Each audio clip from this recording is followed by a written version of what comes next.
Welcome back to the Vandy 24/7 podcast. I'm Joey Dwyer. Big commit for Vanderbilt basketball today. Tyler Harris from Washington has landed with the Commodores, visited a couple weeks ago for Vanderbilt's spring football game. And back then you thought probably he was going to end up with Vanderbilt, but today becomes official publicly announced by Joe Tipton. And I think it's an addition that, first of all, Tyler Harris, I'm not going to say he's going to change every game Vanderbilt plays in or anything like that. I was stunned that there was not more high-level Power 5 interest. And there's a lot of Power 5 interest, I'm sure, but I think the numbers and the athleticism and the versatility, that's a guy who could play just about anywhere in the country. I would have thought at least. You look at it, 11 points a game, 5 rebounds a game, shot at 49.5% from three-point range, was a 100 percentile catch-and-shoot guy. That guy could play anywhere in the country. He's 6'8", he can move. He's athletic, he can switch. I view him primarily as a 3 just because I think their lineups that they're going to play are going to revolve more around him as a 3. I think you want a guy at the 2 who isn't relying on closeouts to create his own shot. And I think Harris, at this stage of his development at least, is there. But, I mean, this is a guy that has a ton of interest from scouts, right? And I'm kind of surprised that he didn't get plucked off by somebody bigger. I do think he's probably Vanderbilt's most talented portal addition to this point. I think Frankie Collins has his role. Jalen Washington's going to have his role. And A.K. Okereke obviously is a valuable addition as well. But, man, it's really rare to see a guy who, first of all, 6'8", can shoot it the way Harris can switch, can block shots, and really doesn't have to have the ball in his hands all the time to be effective.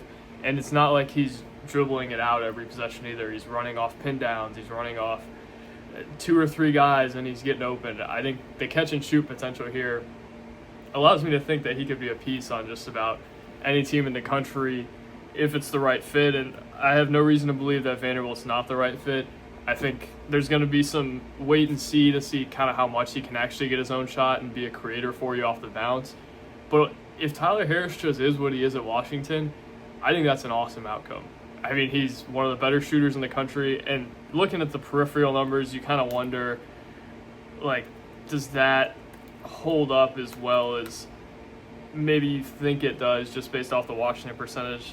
His freshman year shot at 35% from 3, so it was good, but a huge jump from 35 to 49 as he went up, and I think a lot of that probably has to do with the pressure being taken off him a little bit.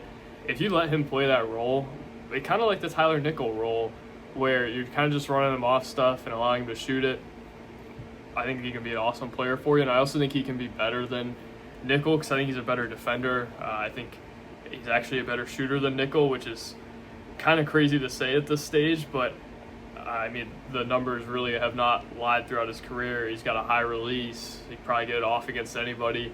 I think this is a really solid addition for them. And somebody that maybe isn't going to be the go-to guy offensively or the late clock guy. I don't know that I necessarily see that with Tyler Harris, and I know some people do. I think some scouts are probably wondering if that's in there, but for me, it's like if Vanderbilt is getting what Washington got last year, that helps it tremendously. And Harris could start. Harris could maybe come off the bench. Maybe Tyler Nickel goes to the bench or McLaughlin does. I think there's a lot of possibilities here, and I think the versatility is a big thing too. I go through some of the synergy numbers if I have them here. Blocked 1.1 shots per game, 3.4% block rate. I think he really was able to switch well, and I think that's a big component to his game. I think the other thing too, and I had noted this in the story that's about to come out, 80th percentile transition player as well. And Vanderbilt really has a type in these transfer portal guys. Part of me wonders, do they have a spreadsheet and it's kind of just picking off guys who are high-level transition players. He fits within what they want to do. He runs the floor. He finds the spots on the three-point line and can rise up and hit them. Really athletic. I think he's actually a pretty good cutter and can be a really good transition player in that way, not only finding his gaps on the three-point line, but also going in and dunking it. I think that's a big piece of his game. And initially I watched him as a 4 and kind of had thought of him that way. And part of me still thinks he's better as a 4 than a 2. I'm a little worried about the shot creation at the 2, and especially with the way Vandy's trying to build this roster with Frankie Collins at the 1, and Tyler Tanner at the 1, and then recruiting McHenry from Western Kentucky, and I still think they want to score and off the bounce score at the 2.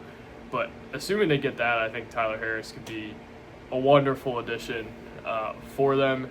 And like I had kind of mentioned, I think maybe one of your bigger notes here is the versatility, to where you're saying, well, if you want to play the 2, you can play the 2. If you want to play the 3, that's probably his best position. That's where he played the most at Washington.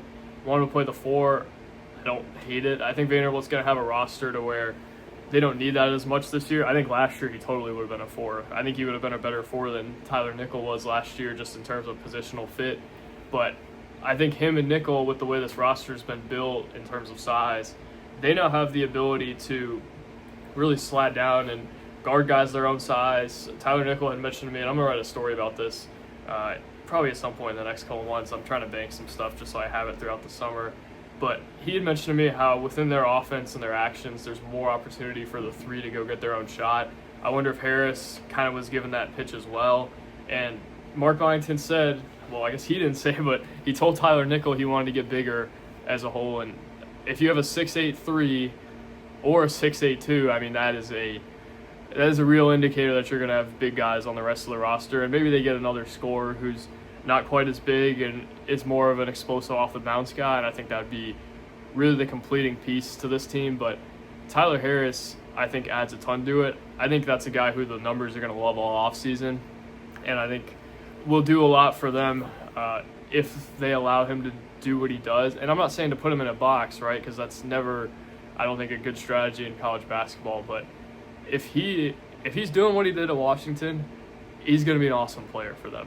If they're having him put it on the floor 20 times a game and trying to get his own shot, 15 of them, then I think that's a little bit of a different story. It's what role are you trying to put him in here?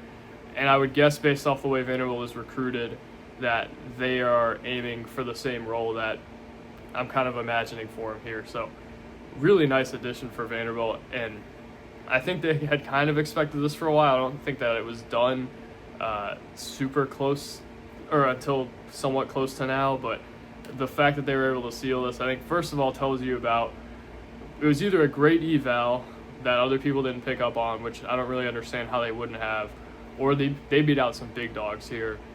And I'm guessing it's that they beat out some big dogs here. So it says something about Vanderbilt basketball. I think their most valuable portal addition, I think the guy with the most pro potential on the roster, Tyler Harris, is a Vanderbilt Commodore, and we'll talk about it all summer. But thank you guys for watching.